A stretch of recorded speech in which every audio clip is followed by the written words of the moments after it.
식사 잘 하셨죠? 예. 주무시기 전에 시작합니다. 예. 자, 이제 계약법 강론인데요.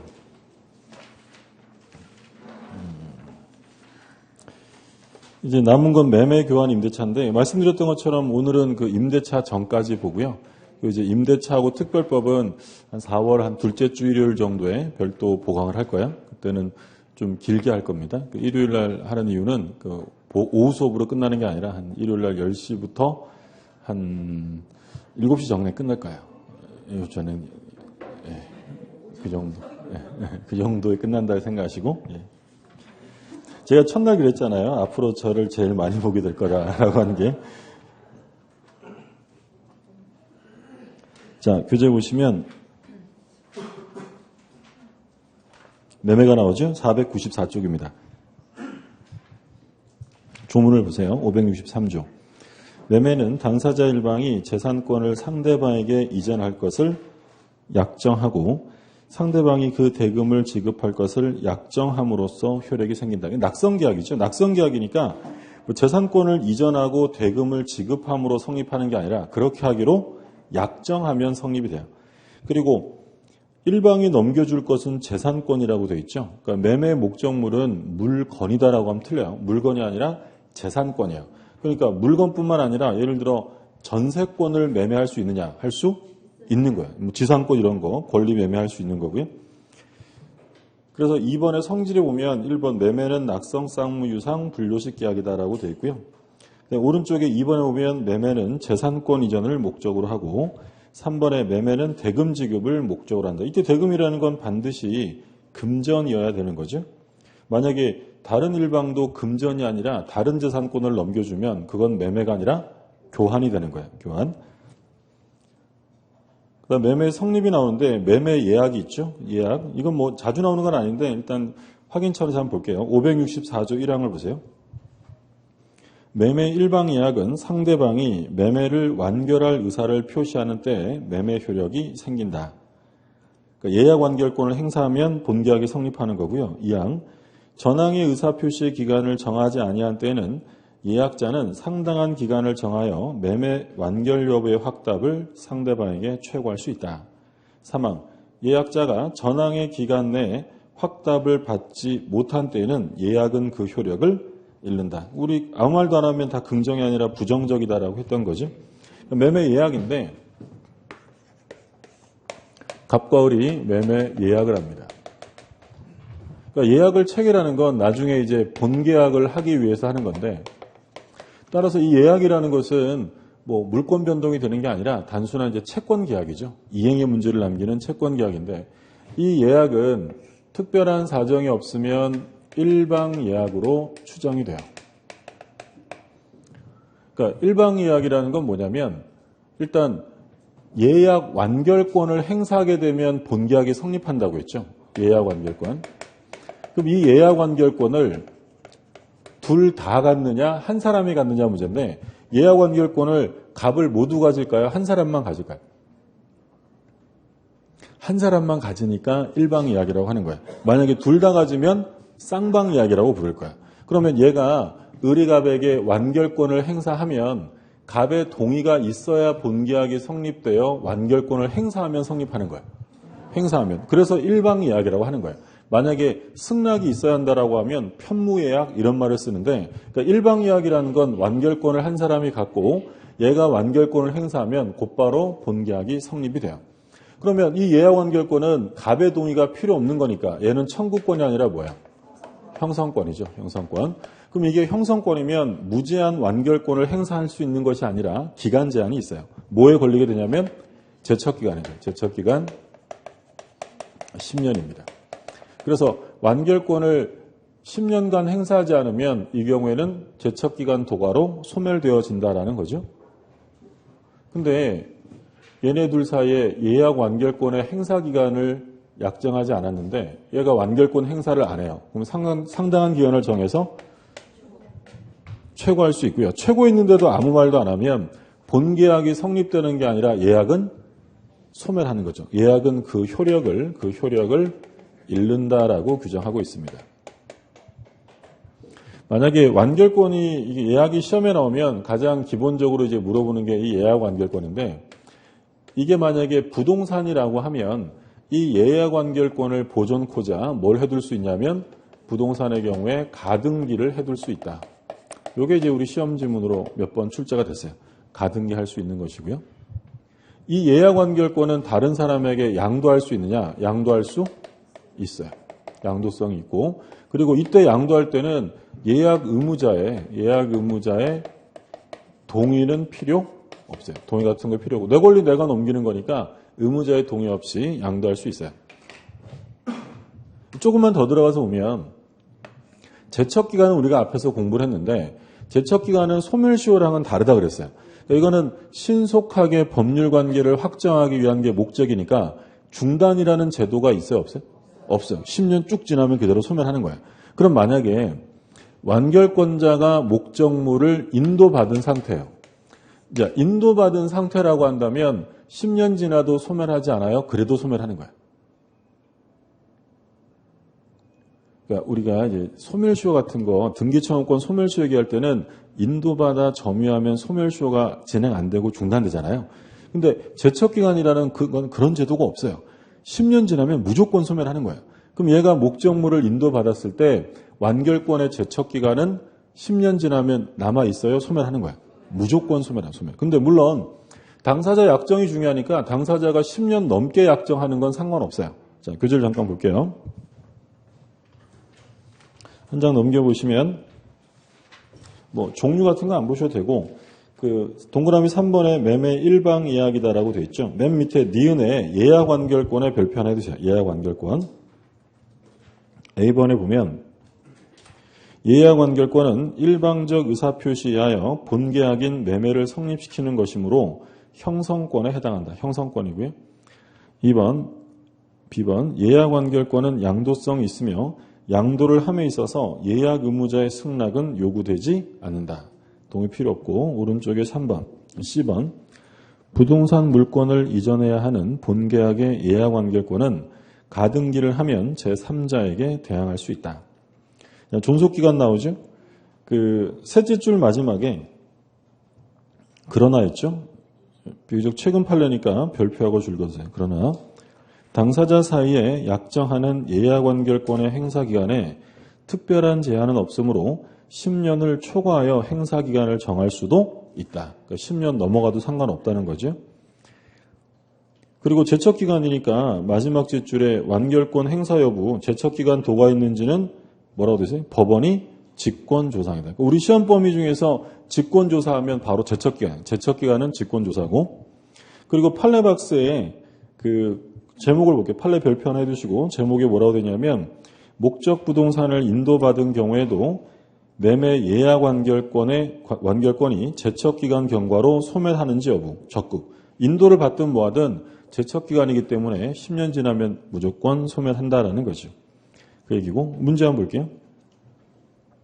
28회 때 출제가 돼가지고 당분간은 또 출제되기가 쉽진 않은데 가끔 나오는 거니까 보고요. 옳은 것입니다. 1번. 매매 일방 예약은 물권계약이다. 물권계약이 아니라 채권계약. 2번. 매매 일방 예약은 상대방이 매매를 완결할 의사를 표시하는 때에 매매 효력이 생긴다. 그러니까 뭘 행사한다는 거예요? 매매 완결의 의사를 표시한다는 건 예약의 완결권을 행사한다는 거죠. 예약의 완결권을 행사하면 매매 효력이 생긴다. OX? 맞죠? 예. 너무 자연스러워서 뭐지 하는 생각이 들 수 있지만 2번이 맞는 거고요. 3번. 예약 완결권을 행사 기간 내에 행사했는지 관해 당사자 주장이 없다면 법원은 이는 고려할 수 없다.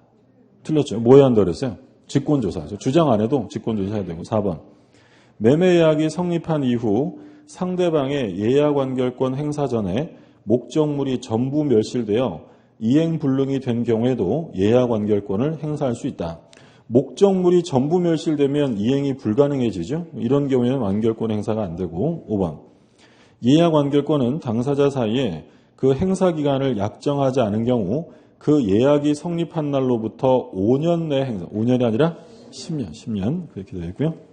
자, 다음 페이지에 계약금은 별표 3개 해두시고요.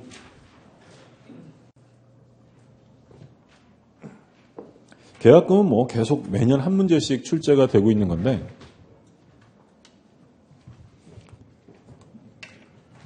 계약금 계약을 보면 갑과 을이 매매 계약을 합니다.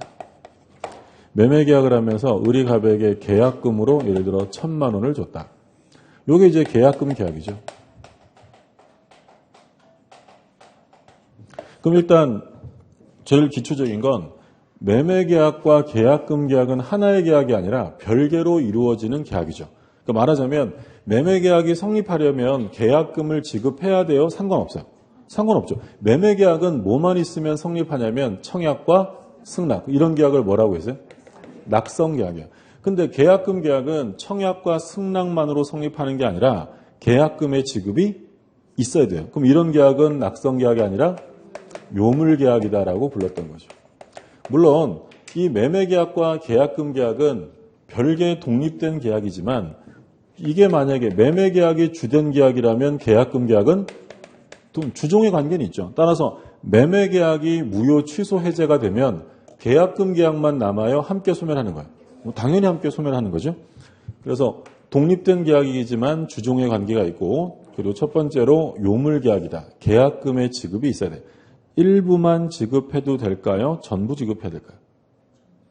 계약금 계약이 성립하기 위해서 일부만 지급해도 될까요? 전부 지급해야 될까요? 전부 지급하지 않으면 계약금 계약은 성립되지 않아요. 전부 지급해야 되고. 자, 그리고요.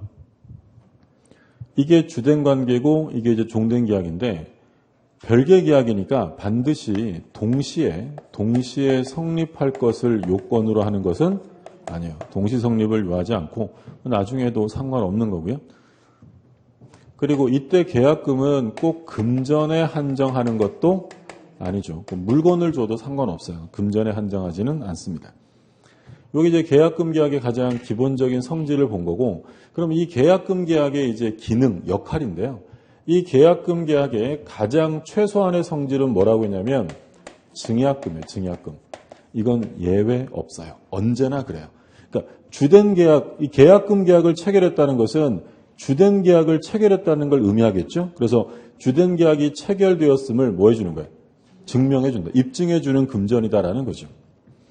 그럼 이제 계약금 계약이 체결되면 이 계약금 계약의 역할은 첫 번째, 계약금은 해약금으로 추정이 돼요. 근데 주의하실 점은 계약금은 원칙적으로 해약금으로는 추정되지만 손해배상의 예정으로 추정되지는 않아요. 그러니까 이 계약금이 손해배상액의 예정으로 추정되려면 별도 위약금의 특약이 있어야 돼요. 특약이 있으면 인정이 된다. 그러니까 별도의 특약을 하지 않으면 계약금은 그냥 뭘로 추정할 뿐이에요. 해약금으로 추정되는 것이지 손해배상액을 예정한 것으로 추정되는 건 아니다. 그럼 우리가 지금부터 계약금의 성질을 볼 때 이 두 가지로 나눠서 볼 거예요. 첫 번째 해약금에 관한 문제, 두 번째 손해배상 예정의 문제인데, 그러면 해약금은 첫 번째 해약금을 보는데 해제를 약정한 금전이라는 거예요. 그래서 계약금을 교부한 자, 그러니까 을이죠. 을이 계약금을 교부했다면 이거 하기 싫으면 어떻게 하면 돼요? 포기하고 해제할 수 있고요. 계약금을 수령한 자는 배액을 상환하고 해제할 수 있어요. 물론 이때 말로만 하면 안 되고 배액 제공을 해야 되는 건데, 근데 갑이 2배 주고 해제한다고 하니까 을이 안 받으려고 수령을 거절합니다. 그럼 수령을 거절하면 공탁을 해야 되느냐? 우리 판례는 공탁까지 할 필요는 없다라는 게 판례 입장이에요. 이게 일단 해약금으로서의 성질. 교부한 자는 계약금을 포기하고 받은 자는 배액을 상환함으로써 그 계약을 해제할 수 있습니다. 근데 이 계약금에 의한 해제는 언제나 할 수 있는 건 아니고 시간적인 제약이 있어요. 언제까지 가능하냐면 당사자 일방이 이행에 착수하기 전까지. 그러니까 둘 중에 일방이라는 건 둘 중에 하나를 말하는 거죠. 그러니까 둘 중에 하나라도 이행에 착수했다면 더 이상 계약금 해제는 할 수 없다. 그러니까 보통 이행에 착수했다라고 하면 언제쯤을 얘기한다고 했냐면 을이 갑에게 중도금을 줬어요. 그러니까 중도금을 지급했다면 이건 이행의 착수에 들어간 거니까 계약금 해제를 할 수 없어요. 물론 이때 중도금 지급은 꼭 현금으로 해야 될 필요는 없죠. 어음을 교부한 경우도 마찬가지다라는 게 판례 입장이고요. 그럼 만약에 을이 중도금을 지급을 했는데 이 갑은요 전혀 이행에 착수한 바가 없어요. 그러면 갑은 계약금 해제할 수 있어요? 없어요? 없어요. 둘 중에 하나라도 이행에 착수하면 계약금 해제는 인정되지 않는다라는 거죠. 그러면 요 이행의 착수라는 개념이 뭐냐? 뭐 이행의 제공까지는 요구하지 않아도 그러니까 이행에 필요한 전제 행위를 하면 그건 이행의 착수라고 얘기를 해요. 그러니까 요건 이제 그 용어상의 정리인데 이행의 제공까지 갈 필요는 없고요. 그러면 이행의 준비 행위를 했다. 요건 아직 착수이 아니고 이행의 착수라는 건 이행의 전제가 되는 행위를 하면 착수라고 봐요. 이거 이행의 준비, 이행의 전제, 이행의 제공, 이행의 착수를 실무상으로 명확하게 구별할 수 있느냐? 못해요. 그런 건 못하는 거고 우린 수험상으로 용어를 좀 보면 돼요. 여기서 중요한 건 이행의 준비예요. 그러니까 이행의 준비 단계라는 건 착수예요? 아직 안 했다는 거예요? 아직 안 한 거예요. 그러면 이행의 준비 단계에서 해약금에 의한 해제를 할 수 있느냐라고 물으면 할 수 있다. 아직 뭐가 아니니까. 착수가 아니니까. 그렇죠? 착수에 들어가기 전이면 계약금 해제를 할 수 있다라고 보는 게 판례고요. 이것 관련해서 중요한 판례가 있는데 토지거래 허가구역에서 허가를 얻었어요. 두 사람이 토지거래 허가구역에서 매매계약을 해서 허가를 얻었다. 이게 이행의 착수냐라고 물으면 이건 우리 판례가 착수로 볼 수 없다라는 거예요. 그럼 두 사람이 허가구역에서 매매계약을 해서 허가를 받은 상태에서 갑이 100을 상환하고 해제할 수 있어요? 없어요? 있다는 거예요. 아직 뭐가 아니니까. 착수에 들어간 게 아니다는 거죠. 허가를 받았다고 착수라고 볼 수는 없는 거고 또한 잔대금 달라고 소송을 제기했어요. 돈 달라고 소송 제기했다. 이것만을 가지고 착수라고 볼 수는 없다는 거예요. 이 두 가지 판례가 전부 다 시험에 다 똑같이 출제가 됐어요. 그래서 허가구역에서 허가를 받았거나 또는 돈 달라고 소송 제기한 것 가지고 착수라고 보지는 않겠다는 거예요. 그럼 이런 상태에서도 얼마든지 계약금에 의한 해제를 할 수 있다는 게 판례고요. 자, 그러면 요 이행의 착수는 꼭 이행기에 해야 되느냐 아니면 이행기 전에도 착수할 수 있느냐. 전에도 착수할 수 있다라는 게 판례. 그러니까 예를 들어 얘가 중도금을 주기로 한 날짜가 3월 15일이에요. 그러면 3월 15일 날 중도금을 지급하게 되면 얘는 더 이상 배액상환 해제를 할 수가 없게 되는 거예요. 근데 3월 15일 날 중도금 주기로 이행기가 정해져 있다 하더라도 이 을이 빨리 배액상환 해제를 막아버리기 위해서 오늘 중도금 지급할 수 있느냐 그걸 묻는 거죠. 할 수 있다는 거예요. 반대 약정이 없다면 이행기 전에도 이행에 착수할 수 있다. 물론 반대 약정을 했다면 그때는 안 되는 거예요. 특별한 약정이 없으면 이행기 전에도 착수에 들어갈 수 있다라는 거죠. 이게 해약금이에요. 교부한 자는 포기하고 받은 사람은 배액을 상환해야 되는데 그런데 언제나 할 수 있는 건 아니고 이행에 착수하기 전까지만. 그러면 다른 말로 하면 계약금 계약을 했다면 이 주된 계약, 이 매매 계약을 임의로 해지할 방법이 있어요? 없어요? 계약금 계약을 했다면. 임의로 해지할 수 있잖아요. 포기하거나 2배 주고 자기 마음대로 해지할 수 있는 거예요. 그럼 만약에 계약금 계약이 체결되지 않은 매매 계약이에요. 계약금 계약이 체결되지 않은 계약은 임의로 해지할 방법이 없다는 거예요. 교재 잠깐 볼게요. 그 498쪽에 판례가 있죠. 판례. 제목을 보면 약정만으로 계약금 계약은 성립할 수 없고 왜냐하면 유물계약이니까 계약금 계약이 성립하지 않았다면 당사자가 임의로 주계약을 해지할 수 없다는 사례라고 되어 있죠. 그래서 그 끝에서 셋째 줄 가운데 따라서 이렇게 돼. 따라서 계약금의 잔금 또는 전부를 지급하지 아니하는 한 계약금은 성립하지 아니하므로 당사자가 임의로 주계약을 해지할 수는 없다라는 거예요. 그리고 그 동그라미 1번 성질의 끝에 셋째 줄에 따라서 이렇게 되어 있는데 거기 줄 그어두세요. 따라서 주된 계약이 무효 취소 해제된 경우에는 계약금 계약도 당연히 효력을 상실한다. 주종의 관계니까 당연히 효력을 상실하게 되고요. 499쪽에 성립 시기가 나오는데 그 첫째 줄 마지막에 뭐라고 되냐면 주된 계약과 동시에 성립할 것을 요구하는 것은 아니며 계약 성립 이후에 수수된 계약금도 계약금으로서의 효력을 갖는다라는 거예요. 자, 그러면 이제 효력을 좀 보면 이 해약금에 의한 해제를 했어요. 해제니까 역시 소구편이 있는데 이 경우에 손해배상을 하느냐? 손해배상 해야 하네? 아니, 우리 아까 해제할 때 공부했는데 이 계약금에 의한 해제는 법정 해제요, 약정 해제요? 약정 해제. 약정 해제니까 이건 채무불이행이 아니기 때문에 손해배상의 문제가 생길 수 없고 각종 시험에 여러 차례 출제가 됐던 건 을이 계약금을 포기하고 해제한 경우. 그럼 이게 지금 무슨 해제예요?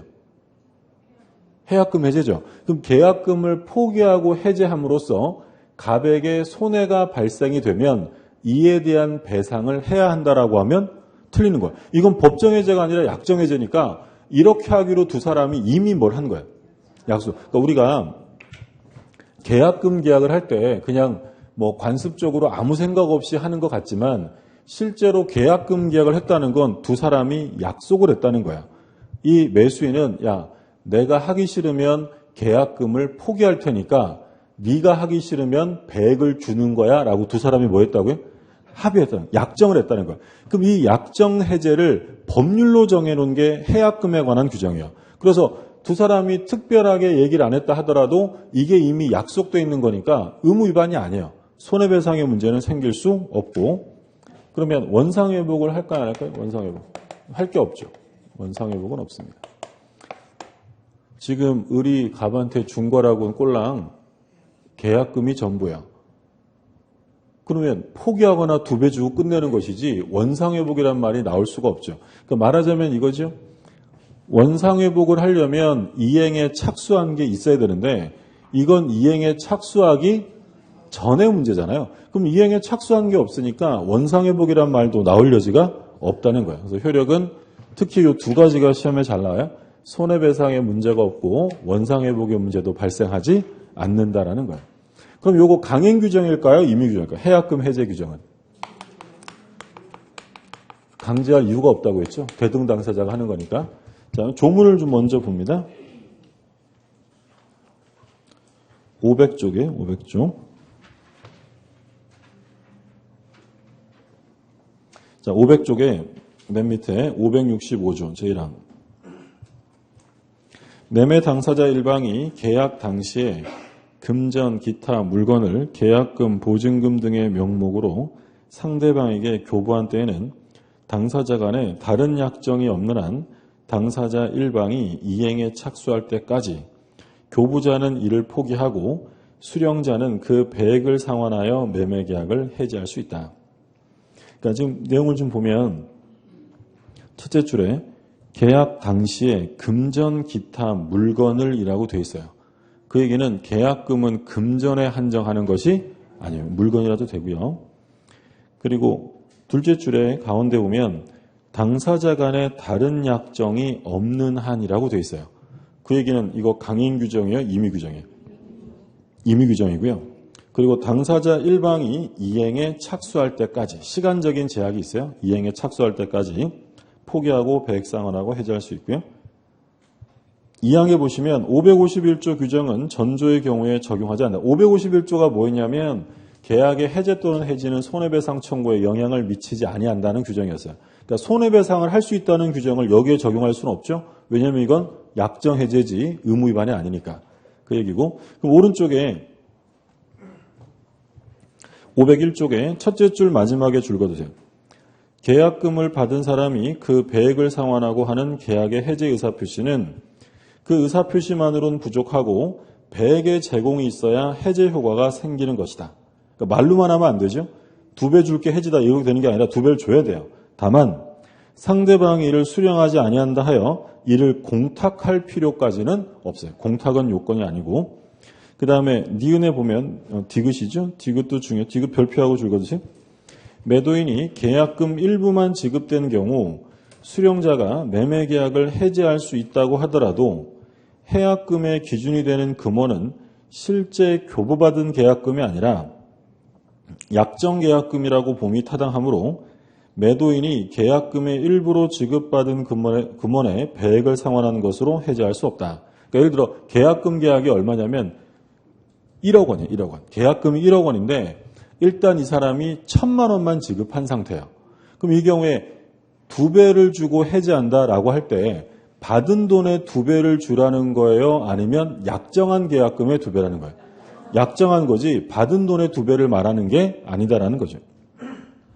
비교적 최근 판례였고 시험에도 바로 출제가 되었던 판례예요. 그래서 받은 계약금의 2배가 아니라 약정 계약금의 2배다.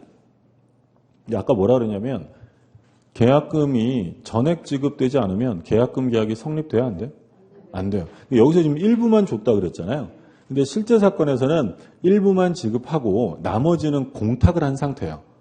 그러니까 결국 계약금은 모두 다 지급이 된 상태인데 다만 매도인이 수령은 일부만 한 상태라는 거죠. 그러니까 이런 경우 얘가 배액을 상환한다는 것은 얼마의 배액을 말하는 거냐면 약정 계약금의 배액을 말하는 것이고 자 그리고 A번에 줄거두세요. 당사자 일방이 이행에 착수한 경우에는 해지할 수 없다. A번의 끝에서 셋째 줄 가운데 보통 매수인이 중도금을 지급하게 되면 이행에 착수한 것으로 보게 된다. 어음을 교부한 경우에도 마찬가지. 그러니까 중도금은 꼭 현금에 한정하는 게 아니라 어음이라도 상관없고요. 그 다음에 B번 셋째 줄에 줄거두세요. 비록 상대방인 매도인이 매매계약 이행에는 전혀 착수한 바가 없더라도 매수인이 중도금을 지급하여 이미 착수했다. 그러면 둘 중에 한 사람이라도 착수한 거죠. 그러면 마지막에 계약금 포기하고 해지할 수 없다라는 거고 그 다음에 C번 첫째 줄에 줄거두세요.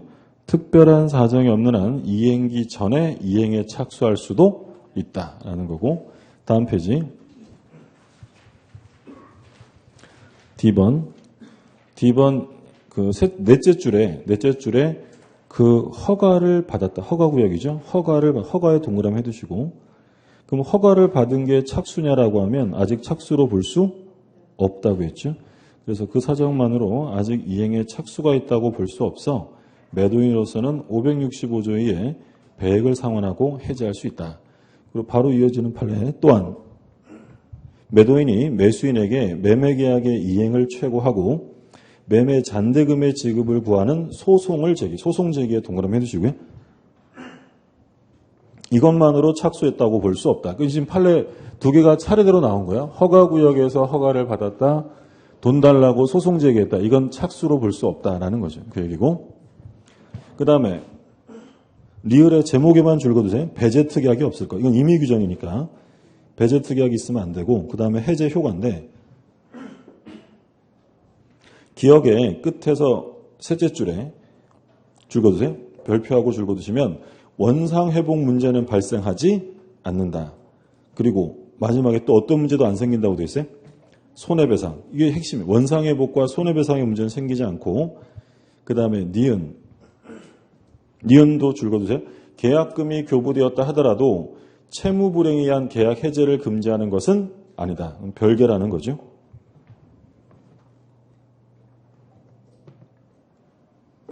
자, 지금 해약금에 관한 내용을 봤고요. 지금 우리가 공부한 요 해약금에 의한 해제, 요 해제는 당사자 중에 한 사람이 의무 위반, 채무불이행이 전제되는 거예요? 상관없는 거예요?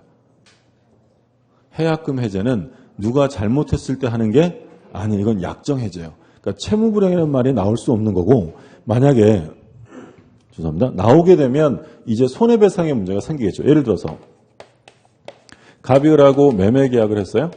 근데 을이 약속한 날에 중도금을 안 줍니다. 중도금을 안 주면 이건 채무불이행이죠. 얘가 이행을 하지 않고 있다. 그러면 이 갑은 언젠간 주시겠지 이러면서 계속 기다릴 수 없잖아요. 그럼 갑은 어떻게 하면 돼요? 일단 상당 기간을 정해서 최고하고 그래도 이행 안 하면 계약을 해지합니다. 그러면 이 을이 갑에게 계약금으로 1,000만 원 주고 매매 계약을 했는데 중도금 지급을 위반해서 갑이 이 계약을 해제했다. 그러면 이 해제는, 이 노란색 해제는 약정 해제예요, 법정 해제예요? 아까 우리 해제는 채무 불이행으로 인한 해제를 법정 해제라 했고, 약속에 의한 해제를 약정 해제라고 했죠. 그럼 얘가 중도금을 안 줘요. 그래서 야, 너 왜 돈 안 줘? 최고했는데도 안 줘요. 그래서 계약을 해제합니다. 이 해제는 약정 해제예요, 법정 해제? 법정 해제. 채무 불이행에 의한 법정 해제죠. 그럼 계약금 계약을 했다는 건 무슨 해제죠? 계약금 계약은 약정 해제죠. 그러면 약정 해제 사유를 유보해 두었다면, 계약금 해제요. 약정 해제 사유를 유보해 두었다면 법정 해제는 할 수 없는 거예요, 별개로 하는 거예요? 별개요. 다시 한번 볼게요. 502쪽에 하단부에 니은이에요. 니은. 계약금이 교부되었다 하더라도 채무 불이행에 의한 계약 해제를 금지하는 것은 아니다. 즉 약정 해제와 법정 해제는 하나가 아니라 따로따로 별개로 존재한다라는 거예요. 이 얘기를 하는 거고. 그래서 약정 해제 사유가 유보되어져 있어도 채무 불이행 해제는 별개예요. 그럼 만약에 채무 불이행으로 해제했다면 이제 가분을에게 뭘 받아야 되죠? 약정 해제는 의무 위반이 아니니까 손해배상이 안 생기지만 이건 채무 불이행 해제, 법정 해제니까 별도로 뭘 청구해야 돼? 손해배상. 이때 손해배상은 신뢰액의 이행이게. 이행이 배상이라고 했던 거죠.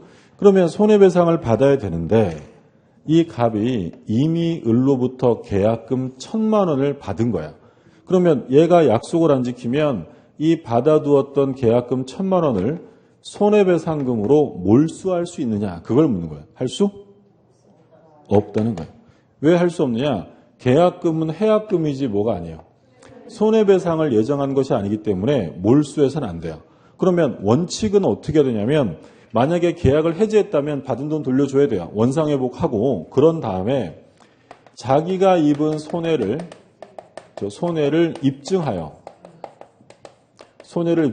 별도로 손해배상을 청구해야 한다. 이게 원칙이에요. 그러면 얘가 계약을 해지했을 때 이 1,000만 원을 손해배상금으로 몰취하는 게 아니라 내가 너 때문에 이러이러한 피해를 입었다는 걸 입증해서 별도로 손해배상을 청구해야 한다. 이게 원칙이라는 거야. 근데 보통 거래를 보면 매도인이 계약금을 받았는데 매수인이 중도금을 안 줘요. 그러면 이게 해제가 되면 매도인이 받은 계약금을 돌려줘요? 그냥 몰수할까요? 보통 다 몰수하죠. 실제로 매수인 입장에서도요. 계약금 줬는데 자기가 약속을 못 지키게 되면 계약금 날려먹었네라고 생각해요. 근데 실제로 그런 일이 많지만 그건 원칙이 아니고요. 원칙은 이거예요. 돌려주고 손해를 입증해서 배상 청구해야 돼요. 근데 왜 이게 마치 실제에서는 원칙인 것처럼 행해지냐면 대부분 매매계약 같은 거 하면 그 계약서에 뭐가 들어가 있냐면 갑이 위반하면 2배를 물어내고 을이 위반하면 계약금을 몰수한다. 이게 대부분의 매매계약서에 부동문자로 인쇄가 돼 있어요. 그럼 이게 계약서에 들어가 있으면 둘이 뭘 한 거예요? 특약을 한 거야. 그러면 지금 이 갑이 우리가 실제 거래에서 받은 계약금을 돌려주지 않고 손해배상금으로 몰취해버리는 것은 당사자끼리 뭘 했기 때문이에요? 특약을 했기 때문이지 원칙이라서 몰수하는 게 아닌 거예요. 그래서 만약에 당사자 간에 특약이 없으면 계약금은 뭘로 추정될 뿐이냐면 해약금으로 추정되지 손해배상으로 추정 안 돼요. 근데 만약에 이런 위약금의 특약을 하게 되면 이제 해약금과 동시에 손해배상액을 예정한 것으로 인정해 주겠다라는 거죠. 근데 특약을 했어요. 손해배상금으로 한다고. 근데 문제는 을이 의무를 위반해서 갑이 입은 피해 액수가 예를 들어 3,000만 원이에요. 그러면 이 갑은 특약에 따라 1,000만 원을 몰수하고 나머지 2,000만 원은 더 물어내라고 추가 배상을 요구할 수 있느냐? 될까 안 될까? 안 되죠. 이거 받기로 했으면 이거 받고 끝내야지 더 달라고 할 수는 없는 거죠. 만약에요. 특약을 안 했어요. 이런 특약을 안 했다면 갑은 을에게 3,000만 원 달라고 할 수 있어요? 없어요? 있죠. 원칙은 자기가 입은 손해 3,000만 원 손해를 입증해서 청구할 수 있는 거예요.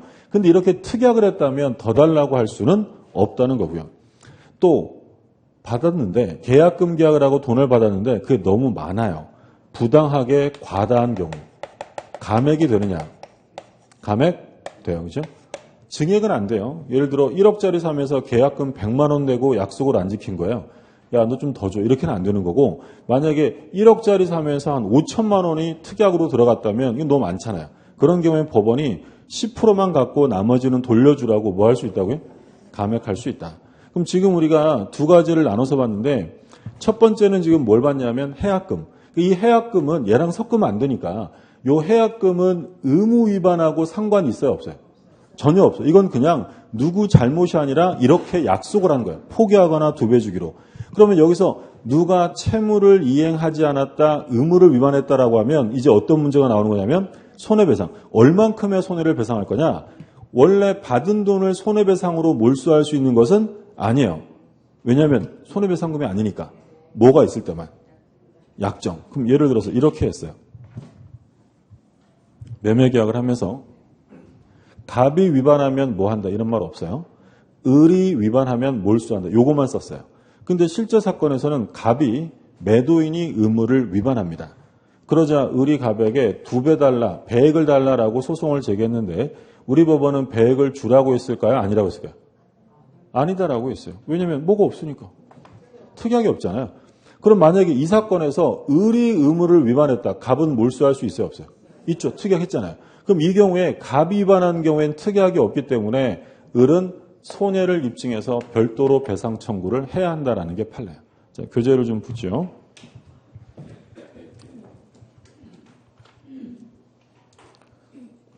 앞에 돌아오셔서 499쪽에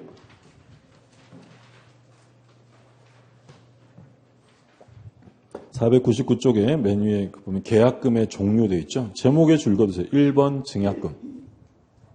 이건 예외 없어요. 언제나 그래요. 언제나. 그 다음에 2번 손해배상 예정인데 기억에 셋째 줄 마지막에 줄 거두세요. 계약금은 해약금으로 추정되므로 계약금은 별도 특약이 없어도 해약금의 성질을 갖지만 특약이 없는 한 손해배상액의 예정으로서의 성질을 갖지는 않는다라는 점. 그 다음에 니은 만일 일방에 대해서만 위약금의 특약을 하였다면 그 일방에 대해서는 손해배상액의 예정의 성질을 갖지만 상대방에 대해서는 인정되지 않는다. 이거 이해되셨어요? 니은은 바로 이 얘기하는 거야. 이렇게 일방에 대해서만 특약했다면 요 을에 대해서만 손해배상 약정을 한 것이지 갑에 대해서는 특약이 인정되지 않는다라는 얘기죠. 그리고 밑에 체크 플러스 있는데 별표 2개 해두시고요. 체크 플러스 1번부터 보죠. 첫 번째부터. 문제는 뭐냐면 갑과 을이 갑소유 부동산에 대해 1억 원의 매매계약을 체결하면서 별도 특약 없이 을이 갑에게 계약금으로 1,000만 원을 교부하였다. 특약이 없었대요. 자, 1번. 을이 의무를 이행하지 않아서 갑이 계약을 해제하였다면 갑은 계약금으로 받은 1,000만 원을 손해배상 예정액으로 당연히 몰수할 수 있는가? 돼야 안 돼요? 안 돼요. 특약이 없었으니까. 그럼 어떻게 된다고 했냐면 맨 마지막 뒷줄에 갑은 자신의 손해를 별도로 입증하여 배상 청구해야 한다. 이게 원칙이에요. 다음 페이지 2번.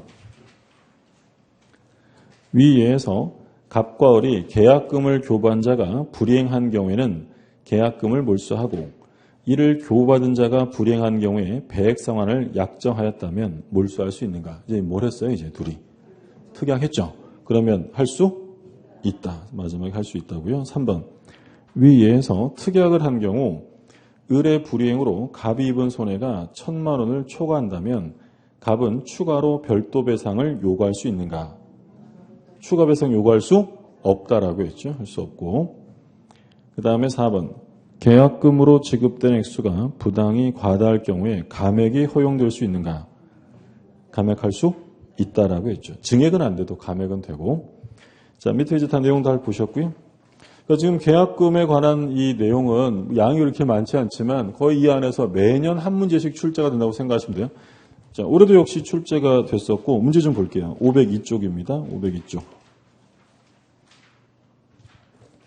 갑은 자신의 X부동산에 관하여 매매대금 3억 원, 계약금 3천만 원으로 하는 계약을 을과 체결하였다. 틀린 것입니다. 1번. 을이 계약금 전부를 지급하지 않으면 계약금 계약은 성립하지 않는다. 그렇죠. 전부 지급해야 되고. 2번. 을이 계약금을 지급하였더라도 정당한 사유 없이 잔금 지급을 지체한 때는, 그럼 지금 이건 계약금 해제예요? 의무 위반이에요? 의무 위반이죠. 그럼 갑은 뭘 청구할 수 있냐면 손해배상 청구할 수 있고. 자, 3번. 갑과 을 사이의 매매 계약이 무효이거나 취소되더라도 계약금 계약의 효력은 소멸하지 않는다. 3번은 틀렸죠. 주된 매매 계약이 무효 취소가 되면 종된 계약인 계약금 계약도 당연히 소멸하게 되죠. 3번 정답이고. 4번. 을이 갑에게 지급한 계약금 3천만 원은 증약금으로서의 성질을 가진다. 계약금의 최소한의 성질이 증약금이라고 했고요. 5번. 을이 계약금과 중도금을 지급한 경우 특별한 사정이 없는 한 갑은 계약금의 배액을 상환하여 계약을 해지할 수 없다. 왜 할 수 없다고요? 중도금을 지급했으니까. 중도금이 지급되면 일방이 이행에 착수한 거니까 계약금 해지 안 된다는 거죠. 답은 3번이고. 자, 그다음에 계약 비용의 부담. 조문 한번 보세요. 매매 계약에 관한 비용은 당사자 쌍방이 균분하여 부담한다. 계약 비용은 당사자가 똑같이 균분 부담하면 돼요. 이거 강행 규정이에요, 임의 규정이에요. 매매 계약을 하잖아요. 그러면 강자와 약자가 있어요, 없어요? 없죠. 그러면 계약 비용은 누가 부담할지 내가 다 댈게 할 수 있는 거죠. 근데 그런 특약이 없으면 균분 부담한다는 거예요. 그래서 첫째 줄 마지막에 뭐라고 돼 있어요? 임의 규정. 그럼 계약 비용은 뭐냐면 셋째 줄에 마지막에 보세요. 목적물의 측량 비용, 계약서 작성 비용 이런 걸 말해요. 측량 비용이나 계약서 작성 비용은 어떻게 부담한다고요? 그렇죠. 쌍방이 균분하여 부담한다. 여기서 또 혼동하시면 안 되는 게, 측량 비용은 절반씩 내는 게 아니라 면적 비례인데 이런 생각하시면 안 되죠. 그 면적 비례는 어디서 나왔던 거죠? 상린 관계. 상린 관계는 서로 이웃하는 관계잖아요. 그러면 예를 들어서 땅이 이렇게 있는데 이게 갑의 땅, 을의 땅이에요. 그럼 얘네들이 경계선을 측량하려고 측량할 때 비용 들어가면 이건 얘도 땅이 있고 얘도 땅이 있으니까 어떻게 하라고요? 면적 비례래요. 이건 지금 매매 계약이에요. 갑이 을에게 자기 땅을 파는 거예요. 그럼 이 경우에 이 땅이 몇 평인지 확인하려고 측량할 때 면적 비례라는 건 말이 안 되잖아요. 얘는 땅도 없는데. 그럼 이때는 어떻게 한다고? 균분 부담한다는 거예요.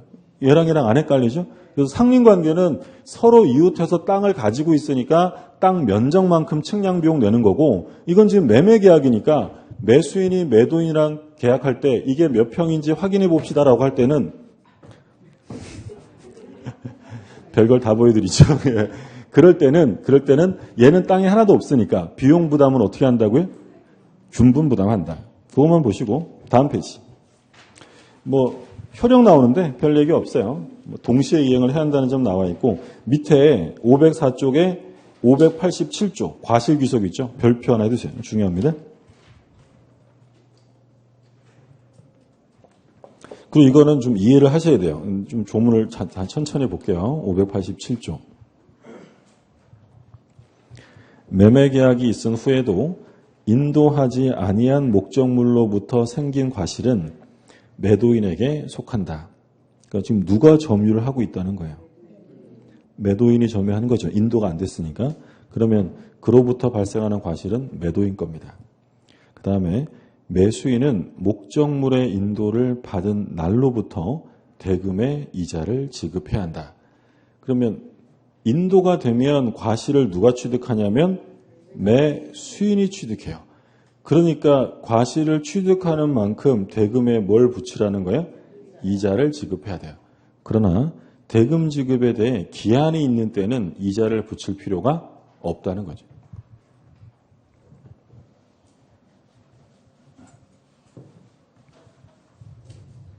그러니까 과실을 누가 취득하느냐라는 문제인데, 일단 갑이랑 을이랑 매매 계약을 했어요.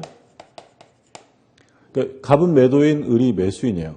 그럼 이 을이라는 사람이 만약에 목적물, 매수인을 인도받았어요. 목적물을. 그러면 누가 과실을 취득하냐면 매수인. 그러니까 결론은 그거예요. 매수인이 과실을 취득하는 거는 둘 중에 하나면 돼요.